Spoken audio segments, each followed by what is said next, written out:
नमस्कार मित्रांनो, मी सुधीर देशमुख यूट्यूबच्या सुधीर देशमुख चॅनलमध्ये आपलं सर्वांचं मी स्वागत करतो। मित्रांनो, समोर येत्या 20 नोव्हेंबरला महाराष्ट्र विधानसभेची निवडणूक होणार आहे। त्या दिवशी इथे मतदान होणार आहे। मी महाराष्ट्र संदर्भात किंवा महाराष्ट्र विधानसभेच्या निवडणुकीच्या याच्या बाबतीत सेन्सिटिव्ह आहे याचं एक महत्त्वाचं कारण असं आहे की महाराष्ट्र प्रांत हा इतर प्रांतांपेक्षा वेगळा आहे। मी महाराष्ट्रात राहतो, महाराष्ट्राचा मतदार आहे आणि म्हणून महाराष्ट्र सरकारमध्ये माझा खूप इंटरेस्ट आहे असा कृपया कोणी गैरसमज करून घेऊ नये। मी नागरिक भारताचा आहे आणि त्यामुळे संपूर्ण भारतवर्षाचं हित हा माझा प्राधान्याचा विषय असतो नेहमी। मी महाराष्ट्राचं, नाशिकचं किंवा कुठला इकडला तिकडला अशा हिताचा विचार करत नाही। संपूर्ण भारतवर्षाचं हित व्हावं आणि त्यातच माझ्या महाराष्ट्र आणि माझ्या नाशिकचं हित व्हावं असाच माझा दृष्टिकोन असतो आणि अशीच माझी भावना असते आणि त्या दृष्टीनेच मी माझे व्हिडिओ मांडत असतो किंवा माझा विचार मांडत असतो, जेणेकरून त्याचा उपयोग सर्व भारतवर्षाला व्हावा। त्यामुळे माझ्या विचार मांडण्याचा जो मुख्य फोकस आहे हा संपूर्ण भारतवर्ष आहे। मित्रांनो, थोडासा इतिहासात जा आणि 1761 साली पानिपतचं युद्ध झालं। दिल्लीच्या बादशहाच्या रक्षणाकरता इथून मराठी फौज गेली होती। मराठी फौज ही कुठल्या एका समाजाची नव्हती, महाराष्ट्रातला संपूर्ण समाज तिथे गेला होता आणि पानिपतावर दिल्लीच्या बादशहाचं रक्षण करताना 1,00,000 बांगडी फुटली असा शब्दप्रयोग तिथे वापरला जातो। 2 मोती गळाले, हिरे किती गळाले त्याचा काही मोजदाद नाही आणि 1,00,000 बांगडी फुटली असा शब्दप्रयोग किंवा वाक्यप्रयोग या पानिपतच्या युद्धात वापरला जातो। या युद्धाचं एक वैशिष्ट्य आहे, या युद्धाचं एक वैशिष्ट्य असं आहे की जर अहमदशहा अब्दाली येतो तेव्हाचा जो आक्रमक होता त्याचं जर म्हणणं मराठ्यांनी ऐकलं असतं तर ते युद्ध टळू शकलं असतं। त्याचं म्हणणं काय होतं की अफगाणिस्तानच्या साम्राज्याची सीमा ही सतलज नदी असावी आणि भाऊसाहेब पेशव्यांचं म्हणणं किंवा संपूर्ण मराठा साम्राज्याचं म्हणणं असं होतं की ती सिंधू नदी असावी। आपण विचार करा, जर त्यावेळेला मराठ्यांनी हा तह मान्य केला असता तर अफगाणिस्तानच्या सीमा आज सतलज नदी म्हणजे हरियाणापर्यंत येऊन पोहोचल्या असत्या। आपलं जे कुरुक्षेत्र, पानिपत आहे हा सगळा भाग हा कदाचित अफगाणिस्तानच्या साम्राज्याचा भाग झाला असता आणि तो सगळा भाग आपण भारत त्या भागाला मुकला असता।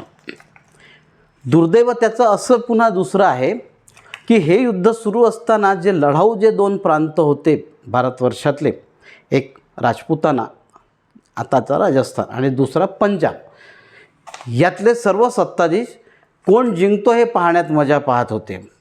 त्यांना युद्धात भाग घेऊन पेशव्यांची किंवा मराठ्यांची मदत करावी असं वाटलं नाही, तर ते सर्वजण ते युद्ध कसं कोण जिंकेल याचा विचार करत होते आणि मजा पाहत होते।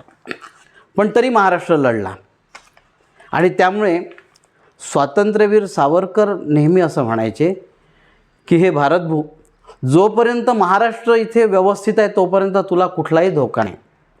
माझा महाराष्ट्र जिवंत आहे तोपर्यंत संपूर्ण भारतवर्षाची तो मान उंच राखेल असं सावरकर नेहमी म्हणायचे।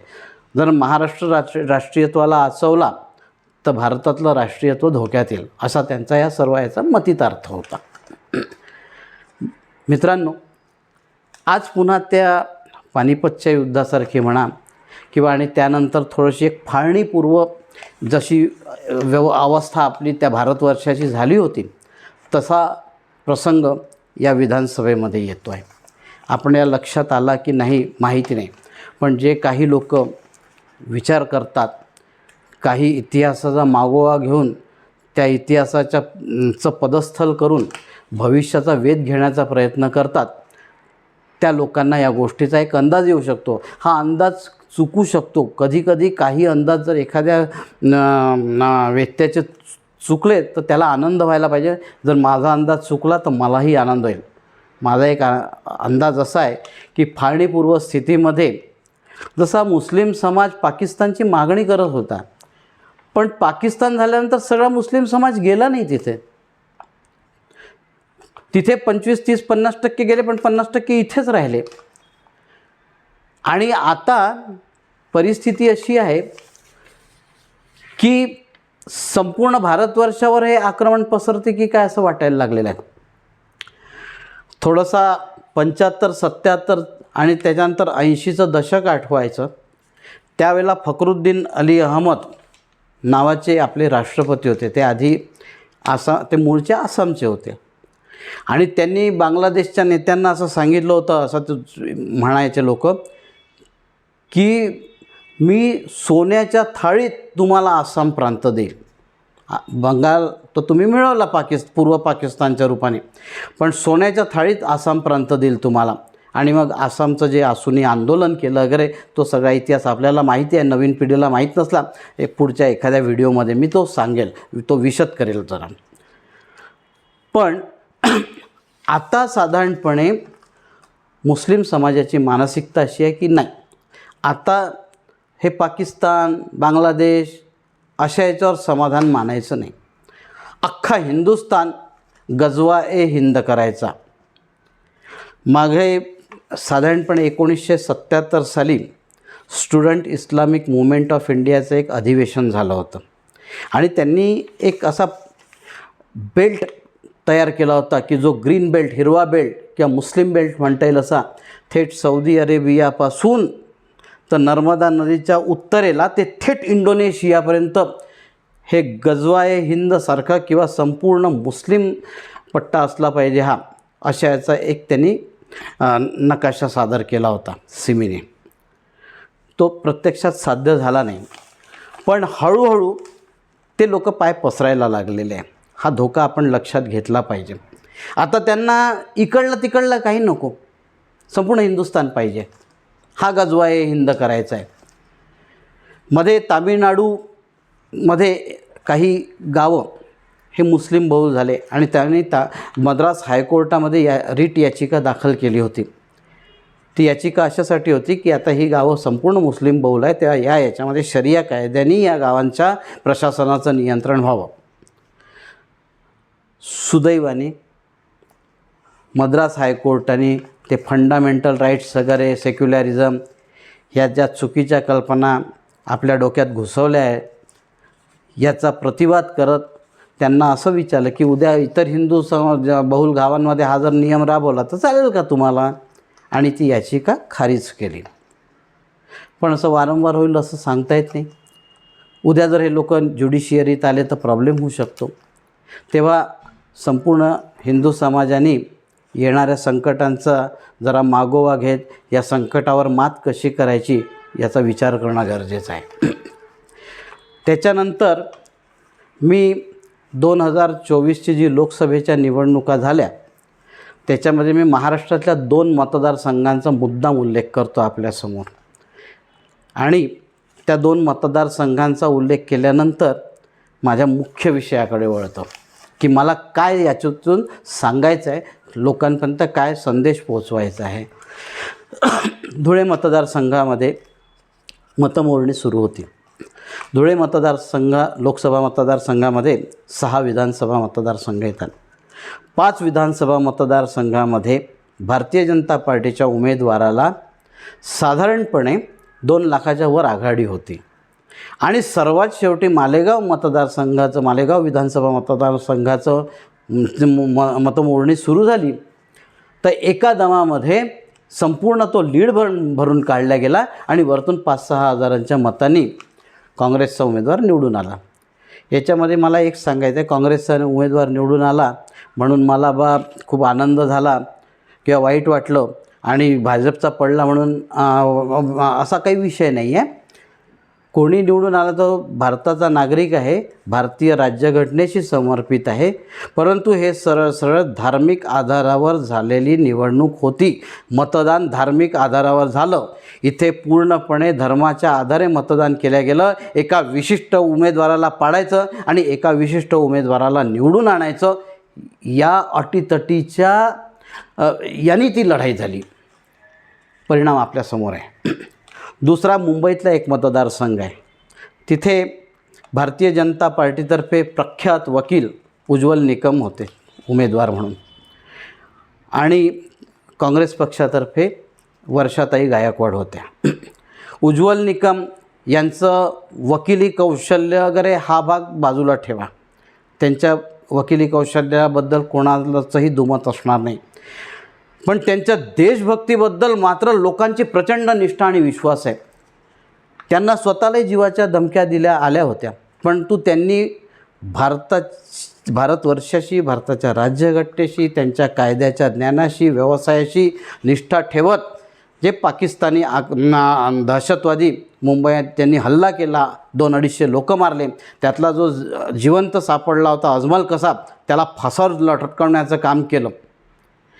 आणि ज्या वेळेला मतदान करण्याची वेळ आली तर हिंदू समाजाने नेहमीप्रमाणे नेबळटपणा दाखवला, आत्मघातकीपणा केला आणि मतदान कमी झालं आणि उज्ज्वल निकम पडले. कारण काय? कारण असं आहे की हिंदू समाजाचं जे मतदान 100% व्हायला पाहिजे ते झालं नाही. मुस्लिम समाजाचं 98 ते 100% झालं आणि याच्यामध्ये उज्ज्वल निकमसारखा चांगला कॅन्डिडेट पडला. मी फक्त 2 महाराष्ट्राच्याच मतदारसंघांच्या गोष्टी करतो, मी बाकी देशभरातल्या करत नाही. परंतु असेच हे बाकी इतर ठिकाणी झाले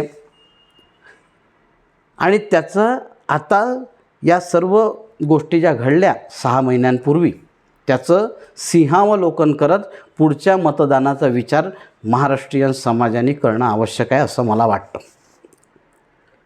मित्रांनो, सध्याच्या घटकेला निवडणुकांमध्ये मतदान तर अपरिहार्य आहे, कारण प्रत्येक डोक्यामागे एक मत हे समानतेचं तत्त्व घटनेने मान्य केलं आहे. त्यामुळे तिथे जितके महाराष्ट्रातले मतदार आहे या सर्वांना एक मत प्रत्येकी राहणार आहे ही नक्की गोष्ट. पण आपण हिंदू समाज म्हणून मतदानाबाबत किती जागृत राहतो? हिंदू समाजाचं एक वैशिष्ट्य आहे की अधिकाराच्या बाबतीत ते जास्त जागरूक राहतात, कर्तव्याच्या बाबतीत नाही राहत, असं साधारणपणे अनेक निवडणुकांमध्ये दिसलं. आजपर्यंत 1952 सालापासून झालेल्या निवडणुका बघा, जो सत्ताधारी पक्ष असतो हा 38 ते 40% दरम्यान त्याला मतं मिळाली असतात संपूर्ण मतदार यादीच्या, म्हणजे 60% तो रिप्रेझेंट करत नाही असा त्याचा सरळ अर्थ होतो. परंतु पुन्हा तोच भाग की आपला समाज मतदानाच्या बाबतीत जागरूक नाही. तर ती जागृती येणं आपल्या समाजामध्ये आवश्यक आहे, हिंदू समाजामध्ये विशेषतः. याचं कारण असं की मुस्लिम समाज आज एका जिहादच्या कल्पनेनी भारावलेला आहे. त्यांच्या मनात ती जी जिहादची कल्पना आहे ना ती जाणं शक्य नाही आहे आणि त्या कल्पनेने त्यांना इतकं भारावलं आहे की त्याच्यासाठी त्यांची कुठलीही तयारी आहे. आपण तिथे कमी पडतो. आपल्यात निष्ठा नाही असं मी म्हणत नाही, पण त्या निष्ठेसाठी लागणारं सातत्य, कर्तव्यबुद्धी, देशाप्रतीच्या भावना यांच्या बाबतीत आपण कमी पडतो. देशभक्तीबद्दल मी शंका घेत नाही, सगळेच देशभक्त आहे, पण त्याच्या मागच्या ज्या भावना आहेत त्याच्यामध्ये आपण कमी पडतो. आणि त्याचा परिणाम असा होतो की जेव्हा इलेक्शन येतात, निवडणुका येतात, मतदानाची तारीख येते, त्या दिवशी हिंदू समाज हा कुठेतरी चारधाम यात्रेला तरी जातील, नाही तर अष्टविनायकाच्या यात्रेला जातील, नाही काय तर माथेरान महाबळेश्वरला जातील, कुठेतरी टूरला जातील आणि आपलं मतदान चुकवतील. एक जी धारणा आहे की आमच्या मतदानाने काय होणार आणि यांनी केलं तर दुसरे काय करणार. मित्रांनो, आपण एक विचार करा की आपलं एक मत हे तुमचं राष्ट्राचं भवितव्य घडवणार आहे. कारण आपल्यासारखा विचार 1,00,000 लोकांनी केला तर 1,00,000 मतदान चुकणार आहे की जे तुमच्या मनात काय चाललं आहे, तुमच्या भावना काय आहे, तुमची स्पंदनं काय आहे एखाद्या निवडणुकीबाबत, उमेदवारांच्या बाबत, त्या तिथे प्रत्यक्ष दृष्टिगोचर होणार नाही. त्यामुळे मतदान करणं हे गरजेचं आहे, ही अपरिहार्यता आहे. उद्या जर का आपण मतदान केलं नाही आणि उद्या जर या राष्ट्राचं रूपांतर एखाद्या हिरव्या पट्ट्याच्या राष्ट्रात झालं, इस्लामिक राष्ट्रात झालं किंवा ख्रिश्चन राष्ट्रात झालं तर पुढच्या पिढ्या आपल्याला माफ करणार नाही. त्याचे गुन्हेगार आपण राहू पुढच्या पिढ्यांचे. आणि जो आतापर्यंत हजारो वर्षांपासून जो एक सांस्कृतिक वारसा आपण चालवत आलो आहे, या वारशाला आपण मुकू.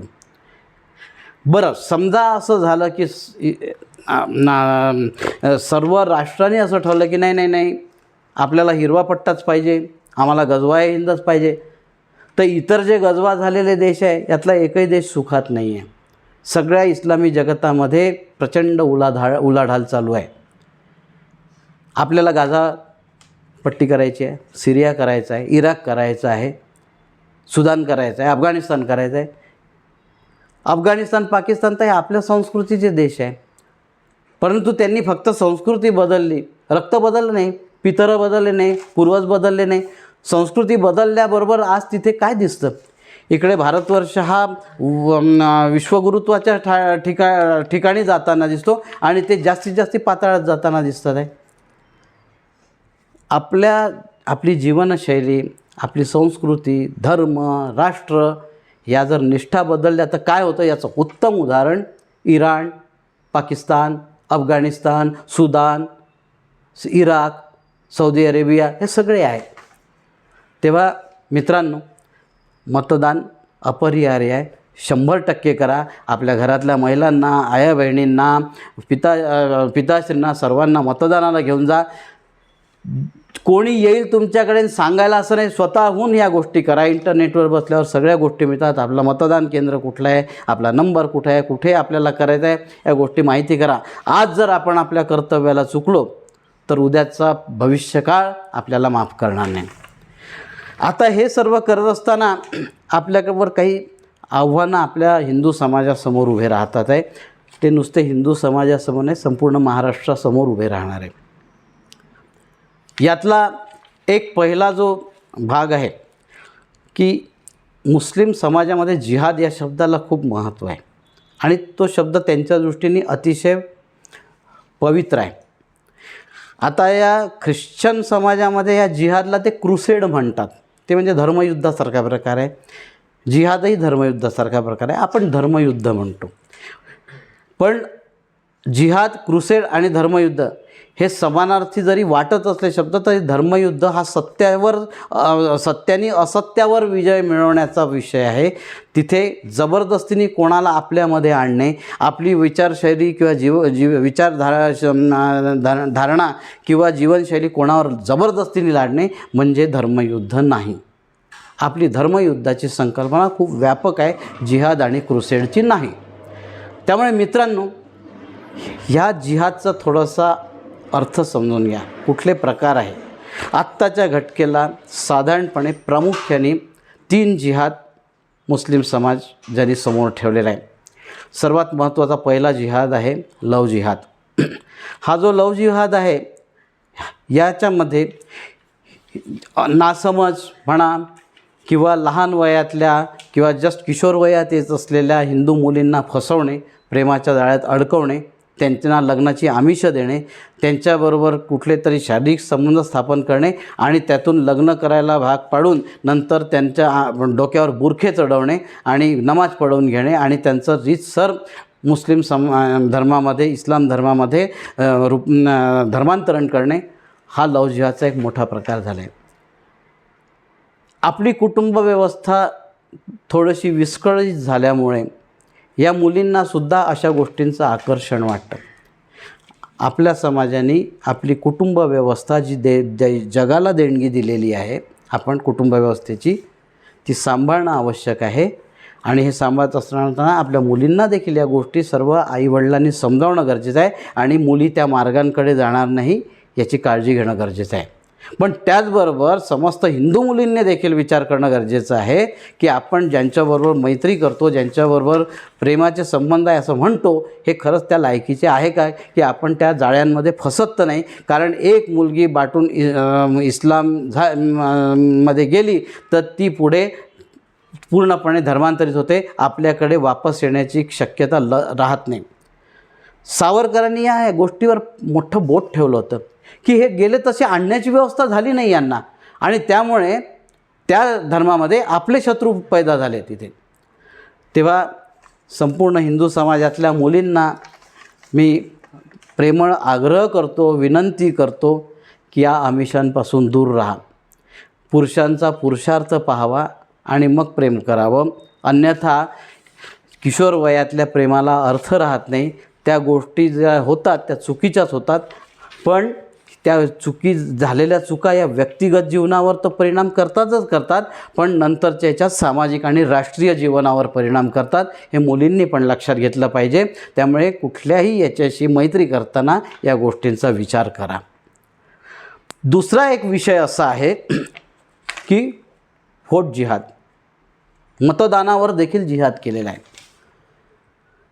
लोकसभेच्या निवडणुकीमध्ये उज्ज्वल निकमांचा पराभव झाल्यानंतर, काँग्रेसचा उमेदवार निवडून आल्यानंतर समस्त इस्लाम म्हणजे मुस्लिम समाजाचे जे मुंबईतले मुल्ला मौलवी आहेत त्यांची एक मोठी बैठक झाली. त्या सभेमध्ये ते सभा झाली. त्या सभेवर सांगितलं की वर्षा गायकवाडांनी काही काम नाही केलं तरी चालेल, 5 वर्षात किती त्रास दिला तरी चालेल, पण तरी तिला निवडून द्या. उज्ज्वल निकमांना पाडणं गरजेचं आहे. याचं कारण असं की त्यांनी कसाबला फासावर चढवलेला आहे. ही जर धारणा आपल्या मुस्लिम समाजातल्या मुल्ला मौलवींची असेल तर ही कुठेतरी चेक करणं गरजेचं आहे. ही पोलीस चेक करतील किंवा कायदा सुव्यवस्था चेक करतील याची शक्यता आज मला वाटत नाही. पण हिंदू समाज म्हणून आपण या गोष्टींवर लक्ष ठेवलं पाहिजे. योग्य तिथे त्याला प्रतिबंध केला पाहिजे. या गोष्टी पोलिसांच्या कानावर घातल्या पाहिजे. कुठल्या ना कुठल्या माध्यमातून आपला हिंदू समाज जागृत केला पाहिजे की या गोष्टी अराष्ट्रीय आहे. जर या गोष्टी अराष्ट्रीय असतील, या गोष्टी कायदा आणि सुव्यवस्था राखणाऱ्यांच्या नजरेत आणून देणे, जेणेकरून ते त्याच्यावर योग्य ती कारवाई करतील. पण असं झालेलं आहे मित्रांनो, हे लक्षात ठेवा.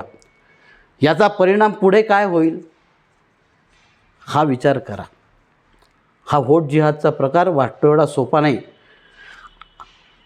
त्याच्यात हिंदू समाजाचा दुर्दैव असं आहे की हिंदू समाजातले जे नेते आहेत ते सुद्धा याच्यात फसतात. आत्ता सगळीकडे टी व्ही आणि सोशल मीडियावर बातम्या येतात आहे की महाविकास आघाडीच्या नेत्यांनी सगळ्या मुस्लिम समाजाच्या मौलवींना पत्र दिलं असं की आम्ही मुस्लिम आरक्षण देऊ तुम्हाला वगैरे वगैरे, असं 10 मागण्या त्यांच्या मंजूर केल्या आहे. धर्माच्या आधारावर जर अशा मागण्या मंजूर करत असतील तर महाविकास आघाडीला निवडणुकीत असा धडा शिकवा की पुन्हा पुढचे 50 वर्ष त्यांनी अशा गोष्टी नाही केल्या पाहिजे. मी कोणाला निवडून द्यायला सांगत नाही. मी कुठल्या पक्षाचा प्रवक्ता नाही. मी महाराष्ट्राचा एक मतदार आहे. मी भारताचा नागरिक आहे. भारतवर्षाचं हित हे माझं अंतिम लक्ष्य आहे. त्यामुळे मी आपणाला हे आवाहन करतो, या व्होट जिहादकडे लक्ष द्या. इथे योग्य तो प्रतिबंध आपल्या आचरणाने, म्हणजे आपण व्होट करून करा आणि जिथे आवश्यक आहे तिथे प्रतिबंध करा.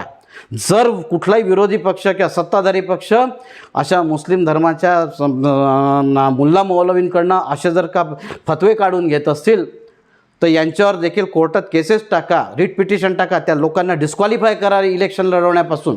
अशा गोष्टी हिंदू समाजातल्या लोकांनी करायला पाहिजे. हिंदू समाजातले वकील पुढे आले पाहिजे त्याच्यासाठी. हिंदू समाजातले जे नेते आहेत त्यांनी पुढे आलं पाहिजे. उमेदवारांनी पुढे आलं पाहिजे आणि अशा रीतीने निवडून येणाऱ्या उमेदवारांच्या विरोधात कोर्टात केसेस टाकल्या पाहिजे. व्होट जिहादचं स्वरूप खूप व्यापक आहे, लक्षात असा. तिसरा जिहाद आहे लँड जिहाद आहे. आत्ताच्या घटकेला आपण एक धडा मोदी सरकारला शिकवला अशा भ्रमामध्ये आपण सगळे हिंदू समाज आहे की मोदी शहानं यांना माजले होते दोघे जण आणि यांना ठिकाणावर आणणं गरजेचं होतं. पण हे ठिकाणावर आणणं किती महागात पडलं आहे माहीत आहे? आठवतं आपल्याला? जाणवती गोष्ट? आत्ताच्या घटकेला वक्फ बोर्डाचा सुधारणांचा जो कायदा सरकारने तयार केला याला मान्यता मिळू शकत नाही, कारण मोदी सरकारकडे किंवा भारताचं जे आत्ताच्या घटकेला निवडून आलेलं सरकार आहे ह्याच्याकडे पूर्ण बहुमत नाही. मित्रपक्षांच्या कुबड्यांवर आधारित आहे.